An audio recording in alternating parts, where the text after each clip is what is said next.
Welcome to the deep dive. Today, we're going to tackle a bit of a paleontological puzzle. We're digging into the sources on an early Jurassic dinosaur called Aetonyx. Yeah, the mission really is to piece together its story, Huh. from when it was first found right up to where scientists kind of place it now. And straight away, the name is pretty evocative, isn't it? Aetonyx. Mm-hmm. Eagle claw.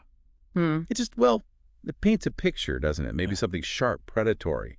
And that first impression really stuck for a while. Right, so the sources tell us the first bits, the fragments, they were found way back, 1911. That's right, 1911 by Robert Broom down in South Africa, near Fouriesburg. And this is from the Upper Elliott Formation. So geology-wise, we're talking early Jurassic. Yep, Hatangian Cinemurian ages. So roughly, what, 201 to 190 million years ago, give or take? Wow, that's a seriously old snapshot of life. It really is. And Broom, based on what he found, and it wasn't much, some vertebrae from the neck, back, tail, a bit of shoulder blade, parts of the limbs, Yep. including a humerus, the upper arm bone, about 17.4 centimeters long. Based on that, he called it a carnivorous dinosaur. A meat eater. Yeah. But you have to remember, working with such incomplete stuff, well, interpretations back then were logical for the time, but definitely open to change. And that eagle claw name, where did that actually come from? It looks like it was mainly this pretty big claw they found on the second toe of the foot. Oh, okay. Broom himself pointed out it looked a bit like a bird's claw. He even speculated it might have been used for grooming. Grooming with No. a giant claw. That's Really? unexpected. Well, yeah. It shows how one striking feature can really steer those early ideas. So this initial idea of it being a carnivore, how did that fit in back then? Well, it's interesting. Our understanding of these early sauropodomorphs the group Aetonyx is now often linked with has evolved a lot, The long-necked plant eaters, eventually. right? That lineage. But back in the early 20th century, it was actually pretty common to lump these early forms in with theropods. The group that includes T-Rex and other carnivores. Ah, okay. So Broom wasn't necessarily way off base for his time. Exactly. Putting Aetonyx with the carnivores kind of fit the thinking back then. But obviously the story didn't stop there. There was another find. Yeah, sources mention a second specimen, even more incomplete, sadly, found in the same area. Right. Sidney Houghton assigned it to Aetonyx in 1924. It was just like the lower end of a fibula, a lower leg bone, and 3 metatarsals from the foot. Not much more to go on. Okay. So still pretty fragmentary. Then who took the next look? That would be Friedrich von Huene in 1932. Yeah. He studied the fossils, and he kept it within the theropods, specifically placing it in Carnosauria. So still a carnivore in his view. Yeah, he even noted similarities to Megalosaurus. And he pointed out something interesting about the hand bones. The finger bones just before the claws seem kind of long.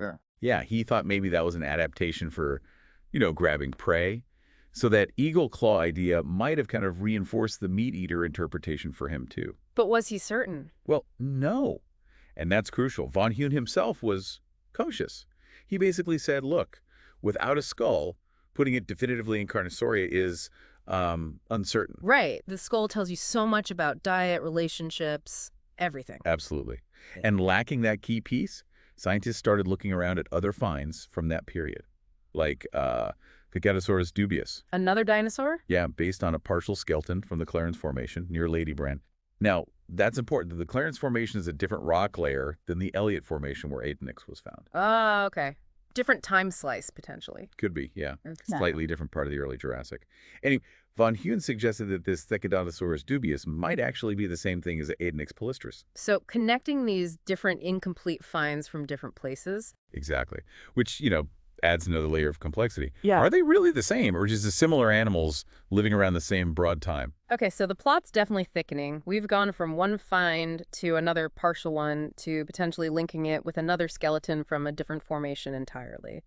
But the shift away from carnivore happens later. It does. If you look at the bigger picture of sauropodomorph evolution, people started seeing connections elsewhere, specifically with Massospondylus. Okay, Massospondylus. I know, that's one of the more common early long necks, right? A plant eater. Pretty much, yeah, a classic basal sauropodomorph. Hmm. So in 1976, Peter Galton and Michael Albert Cliver proposed something quite radical. What was that?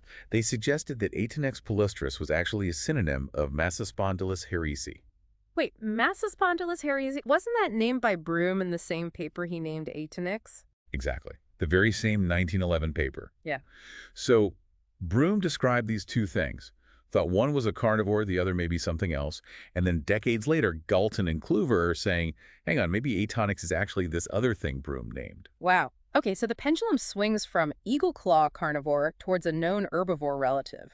That's a big shift. It's a huge shift, and it shows how reevaluating old material with new knowledge, especially about groups like Massospondylus, can completely change the picture. So Aetonyx gets potentially folded into Massospondylus herese. Is that where it ended? Not quite. The consolidation continued. In 1981, Michael Cooper took it a step further. Oh, yeah. He argued that both Aetonyx palustris and Massospondylus herese were actually synonyms of Massospondylus carinatus. Which is the main type species of Massospondylus, right? That's the one. So basically, Cooper was saying all these fragmentary finds from Broom's early work likely just represented variations or maybe different growth stages of the well-known Massospondylus carinatus. Okay, so lumping them all together, did that stick? Well, Galton supported Cooper's view in a review in 1990. So for a while, the trend was definitely towards seeing Aetonyx just as Massospondylus. I sense there's another twist coming. You sense correctly. Our most recent source on this, a 2004 review by Galton, again, this time with Paul Upchurch, revisited the whole thing. Yeah. And they looked really closely at the original fossils of Aetonyx palustris and also the Dinosaurus dubius and Massospondylus herese. And they concluded they were all, well, undiagnostic. Undiagnostic, meaning? Meaning the bones are just too fragmentary or lack unique features, autapomorphies, as paleontologists call them, to definitively assign them to any specific genus or species, including Massospondylus. They called them nomina dubia.